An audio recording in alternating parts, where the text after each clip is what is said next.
Hey there. I want to talk for a moment about this issue of gun violence, specifically with kids in schools, and the response that I see from people. There's all kinds of things people say, like we need more red flag laws, we need to restrict guns to, be purchased not until you're older, and things like that. And the problem with all of that is it's missing the biggest point within everything, which, and I know the conservative side of the argument, which is like, oh, it's not the guns, it's the people, and so forth. And you can't have a discussion about solutions to these problems without acknowledging that that's obviously the case. So even if you're on the side of, the liberal side, left side, whatever, you can't just be like, no, it's the guns. You have to be realistic. Like, there's more guns than people in this country, in the United States. And the average person who has a gun is not going around killing people. So clearly there's a problem with the person. And then obviously then you could look at the question of, well, should that person have access to a gun? Okay, we can talk about that. But regardless, part of the problem, it's a multi-dimensional issue. And let me just handle some of the objections and the problems I have with just let's ban the guns, let's make it harder for people to get guns, and the red flag laws and all that stuff. Here's the problem with that. And for some people, they're just going to think that some of the stuff I'm saying here is just crazy conspiracy stuff. And, that's up to you. Like, if you can't see the patterns that I see, if you want to reject those points, that's up to you. But then we're not really on the same page. So that's up to you. But when you look at stuff like there's a lot of the stuff that's happened very recently, although it's not like it's totally new, but some of this stuff has just become more obvious recently. A perfect example is the whole January 6th thing. But there's other examples. And there's also like individual examples of this. But look at the amount of narrative control that's been exerted by the government in coordination with social media over, things like COVID and the Great Reset and, the president's health. And look at how much propaganda was pushed about the previous president being literally Hitler and literally on the side of Russia and all that stuff. And then anything that even leans toward the side of the current president being, kind of dictatorial, or being on the side of countries that don't have our best interests at heart, for example, or the president's not acting in our best interests as American citizens, it's like, oh no, that's crazy, what are you talking about? Even though that idea, like as if the very idea of it is absurd, even though that concept was pushed for 4 years while Trump was president. And there's lots of examples of this, but my point is, see how the government and the media can shape narratives and push things and ideas that are not best. So if you were to enact something like a red flag law, part of the problem is you have to now define what defines a person as mentally stable enough to own a firearm, and can it be abused? And consider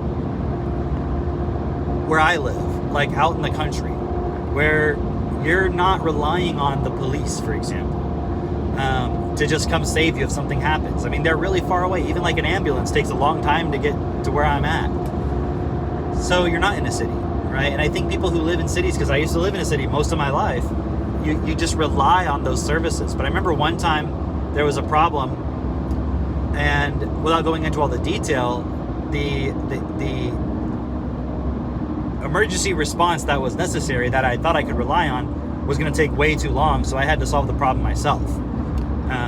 It wasn't someone attacking me or anything to do with guns, but it was just an emergency situation where I realized by calling the fire department, and all that, they weren't going to come in time, so I had to do the thing myself. Ended up not being a big deal. But my point is, that's when I started to realize, like, oh wait, why am I relying on these points? Why do we rely on this so much? It's kind of a side point, but it just shows the level of the lack of self-responsibility that we have as human beings on this planet, putting all of the responsibility onto the government, onto other services that we don't really go into the details of how do these things function, how do they actually serve us. So when you look at, for example, mental health, I mean, just think about this for a moment. you go to a psychiatrist or a psychologist, right? You go to a psychiatrist. This psychiatrist, if your child doesn't want to sit still in school, will tell you that they have a physical ailment, something wrong with their brain, and they need to take what is essentially methamphetamines in order for them to pay attention in school. When in reality, a simple assessment can see that the child has a low reading ability and they have a low vocabulary, and if you solve that problem, they wouldn't have a problem understanding what's going on in school. They may not want to sit still in school because they may just not be interested in sitting and being told what they need to study for a few hours a day. It's not self-directed. It's not, the support is not even attempting to make it self-directed. So there's a lot of fucked up things about school. It'd be like saying that prisoners in a prison have some kind of a disease because they don't want to stay in their cells. Well, no shit, they don't want to. So my point is, I'm not saying, you could solve the problem in the school just by developing the reading ability and the vocabulary. But assuming the child has the self-will and the self-discipline to sit in school, and they're like, hey, I see the value of this, I want to sit here, I want to study this, then the reason why they would not be able to pay attention from that perspective, even if all of that is okay, is because they don't have the effective vocabulary and reading abilities and processing abilities and math abilities. Those can be corrected. Now, think about everything. Let me go back to the point though. But the psychiatrist isn't going to talk about any of that. In fact, I've seen with these children that I've worked with where the parent has this entire neuropsychological report done by PhDs, and they're prescribing anti-anxiety medication. That's their solution. When I go and look at the test they run, and it shows the child has low word processing ability, and they just gloss right over that. We fix that problem, and then what happens? Within 3, 4, 5 months, that child is making straight A's, having no more problems, the self-esteem is going up, and then they're on the honor roll by the end of the year. Drastic turnaround, just by intervening on the vocabulary and the reading ability, okay, which obviously leads toward math ability, because you have to have those things to be able to learn and integrate the concepts in math. Math is not really a special ability, although it is specialized knowledge. But my point is, you go to the psychiatrist and they just say, you have this problem. They don't even look at the actual root causes. That's the same person, not literally this, but in some cases it may actually be the same person, but it's the same mentality, the same type of thought process, the same type of methodology that's going to determine whether a person is mentally stable enough in order to possess a firearm. And let's say you have a legitimate reason. I think a legitimate reason would be, I want to use it to be able to defend myself, or for example, there's a wild animal attacking my family, which is a real thing out where I live. Or there's a wild animal attacking my other animals, which is a real thing where I live. Or someone's breaking into my house and they know that it's going to take the police forever to get there, but they're not going to do it because they know people out here have guns.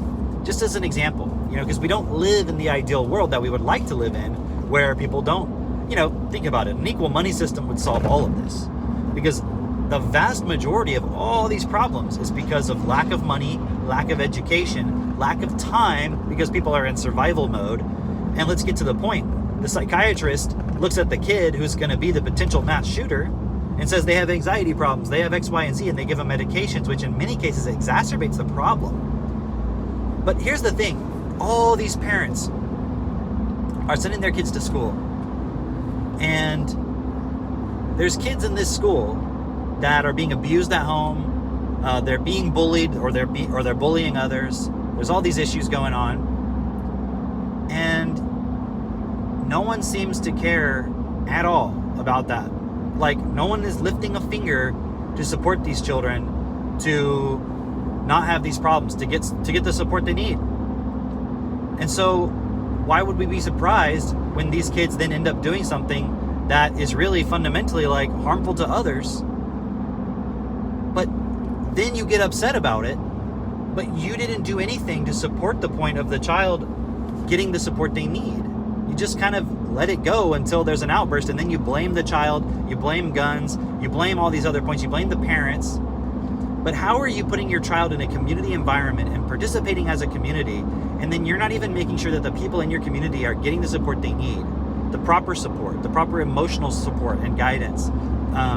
Because all of these issues, these psychological issues, are because, you have an abusive father, you have an abusive mother, there's a lot of drinking going on, a lot of anger, a lot of frustration all being taken out on the child. The child's not being directed in their education. They're not being given productive things to focus on. They're not being supported to develop the vocabulary in order to focus on what they should be focused on. So even if you tell them to do it, they can't. And then there's all these things they're exposed to on TikTok and YouTube and Facebook and Instagram and just all those things. So the children are not getting any support. And then we just want to say, oh, we should just make it so that the schools are even more like prisons, which means more guns at the school, or take all the guns away from everybody else so that they can't shoot up schools and things like that, which sounds like a good idea. But is that going to solve the problem? Because maybe you're not going to have the shootings in the schools, potentially. But are people still going to be are they suddenly going to get more mental, emotional support? Or is that violence going to turn out in other ways? And it's going to become more insidious? Is it going to become more underground or more, is it going to become something that you can't predict? Because you're not solving the problem. You're just getting emotional when the consequence occurs. But the prevention of the consequence is more than just take away the means of the person acting out. Because now you're just talking about controlling behavior, which whether you realize it or not, you're empowering the authority, quote unquote, to be able to control and direct your behavior as an individual more and more and more, and restrict your rights more and more and more. Because then what's going to happen is you're going to take all the guns away, but then you're going to say, oh, but people are still saying and sharing ideas, and they're still saying things that are harmful and all this stuff. So we need to restrict that also. You get to the point where you're just going to have a society where every action, every behavior, every thought is going to be completely controlled because you can't be trusted. And you won't be able to be trusted because you didn't solve the problem, which is the survival competition point compounding inside of people and creating all sorts of mental disorders and all the things that go into that from childhood. The problem is not solved. And so the problem exacerbates and it gets worse, and it comes out in other ways, in different ways, whatever the means are, whether it's speech, whether it's ideas, whether it's acting out, whatever it is, it's just going to come out in other ways, and you're going to control that. It's just going to compound and compound and compound. And then because the solution was just control people's behavior, it was never solve the problem. That's the only solution that's going to be applied, and that's going to compound and compound.